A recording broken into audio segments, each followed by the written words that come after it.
the visibility, the data allows to normalize that volatility and enable better demand sensing, better demand forecast, end-to-end visibility, which ultimately supports the overall health of the fashion companies. Hello, and welcome to Speaking of Supply Chain, where Miebach experts from around the world unpack real stories, strategies, insights, and innovations shaping the future of supply chain. I'm your host, Ellen Wood. Fashion supply chains are under intense pressure to evolve, caught between the demand for speed, sustainability, and profitability. In this episode, we're joined by the authors of Miebach's North American Fashion Benchmarking Study to unpack what hundreds of industry leaders are doing differently and what's coming next.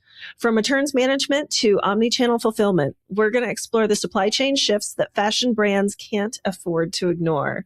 So joining me today, we have Carlos Oropeza, director in Miebach, Mexico, and Julian Osorio, head of retail, fashion, and apparel distribution business unit in the US and Canada. Welcome, gentlemen.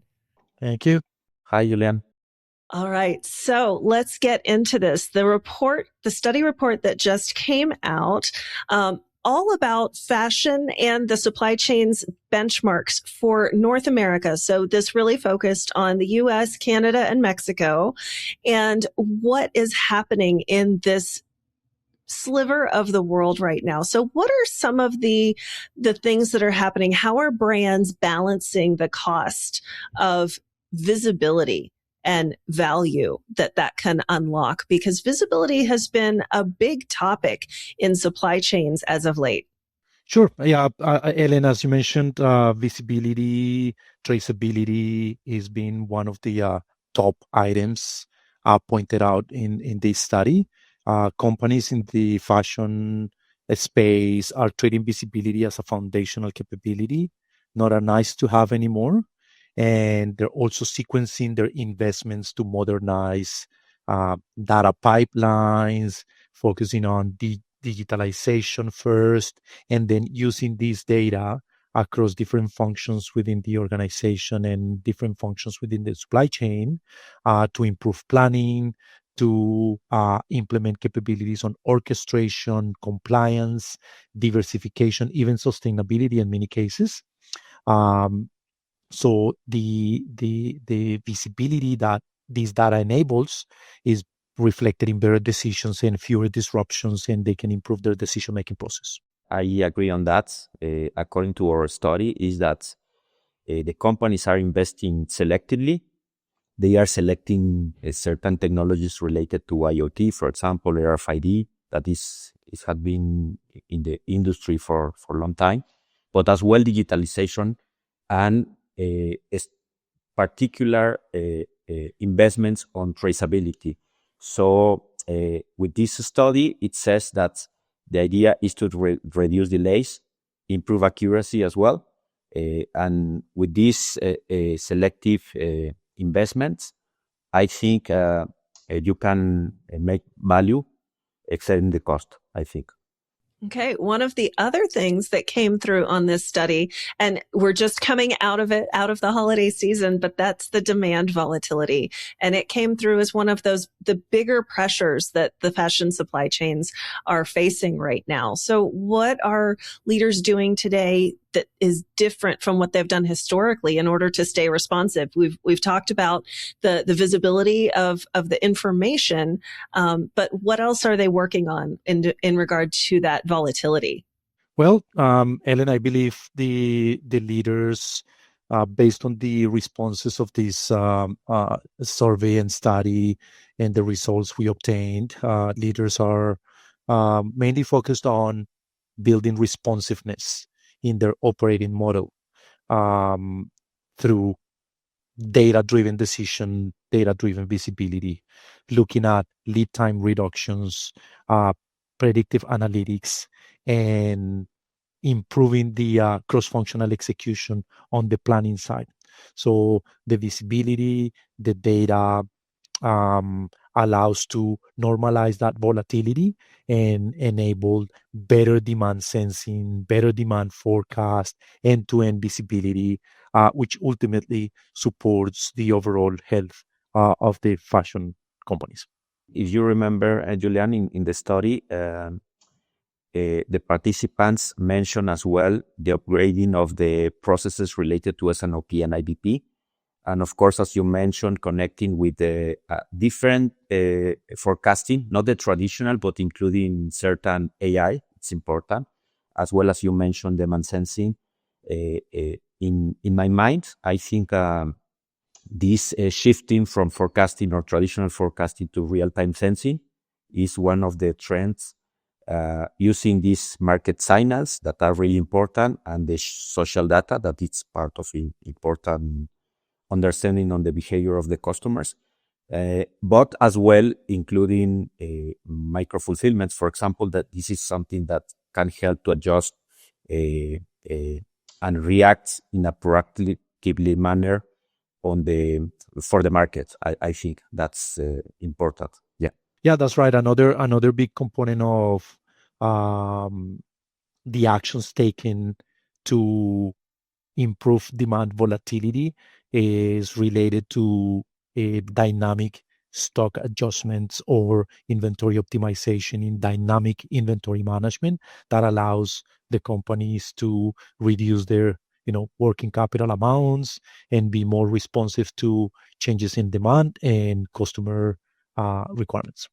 One thing that was interesting that I saw in this study was in regard to automation. So obviously, there's the digital transformation that's taking place, utilizing the data that these companies have in order to have that visibility and really dial into the details of what's happening within their supply chain. But when it comes to the automation that is helping to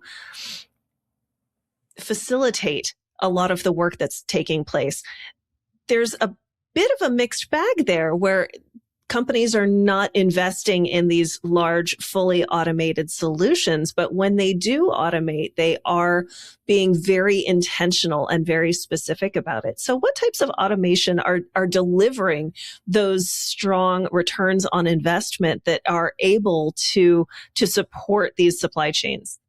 In our study, many companies mentioned that they are focusing on order sortation. This is one of the things that they focus. I think a full automation is really not this game, but focusing on certain technologies related to goods to person to enable these autonomous mobile robots that can help to focalize these investments in specific processes, or for example automated packaging. That is something that can enable flexible handling on the peaks, for example, with lower capex, not really a huge capex, that can help to have this payback really quick.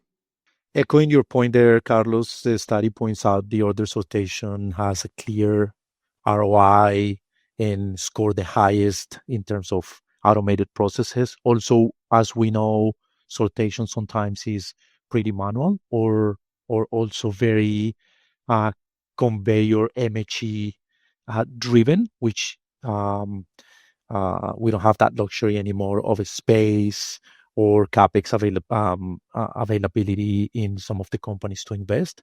So sortation is one of those. We also see trends on strategies around modular, right size, and semi-automated solutions, mostly goods to person solutions, whether they are each picking or case picking or utilizing totes. Many of the fashion companies that are implementing omnichannel strategies are mainly investing in modular, right-sized, semi-automated solutions. Let's remember that for the audience that we help a lot of companies on implementing the technologies, but in this specific study, we raise questions related to this. So that's the way in which the market is going for the investments that are really good. Yeah. So you'd mentioned earlier returns management being a focus, and that came through not only for returns, but also personalization were differentiators for a lot of these organizations.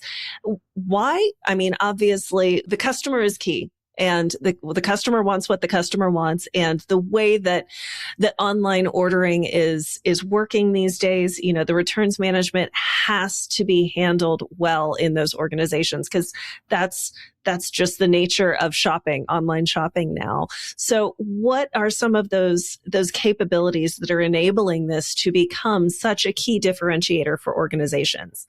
Yeah, as we know, apparel customers or fashion customers judge brands through the lens of frictionless return, tailor fulfillment.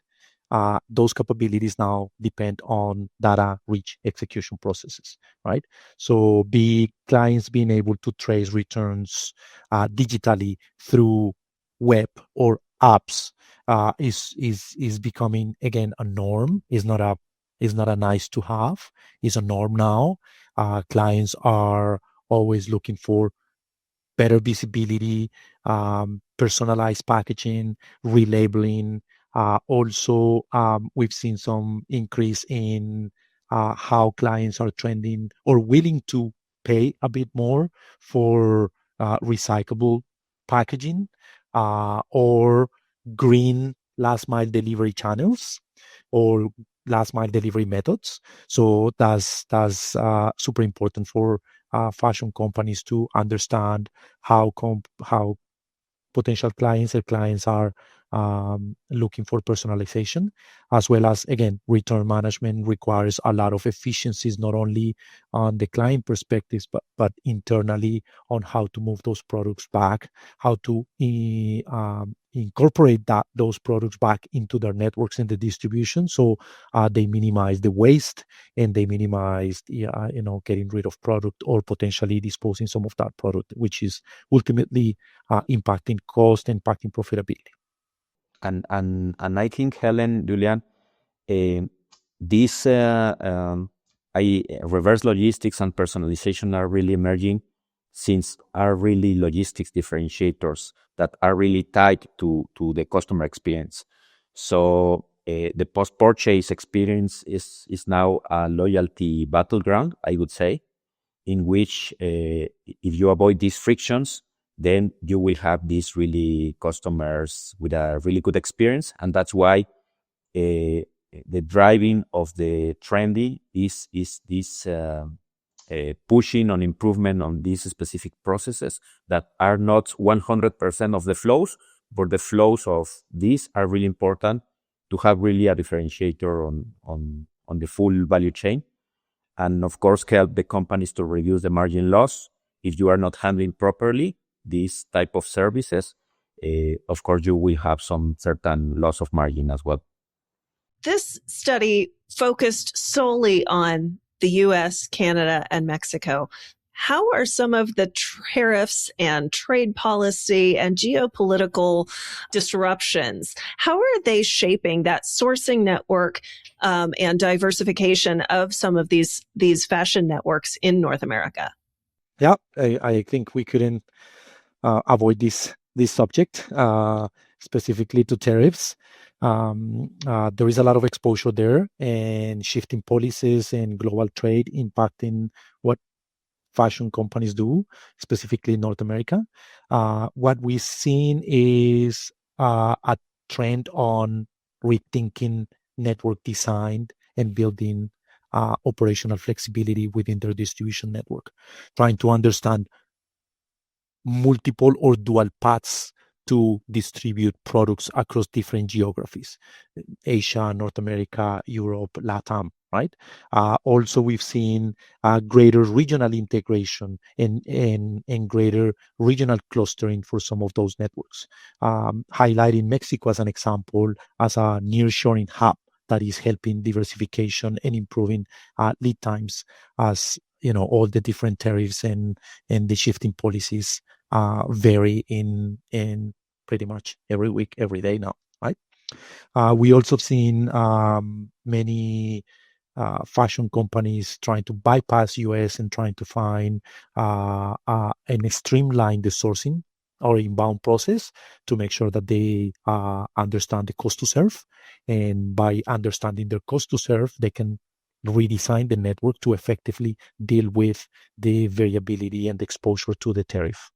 Yes, as Julian mentioned, is that this dual sourcing strategy upgrading the networks of these fashion companies in the industry help, of course, combined with predictive analytics, help to hedge this against tariff volatility.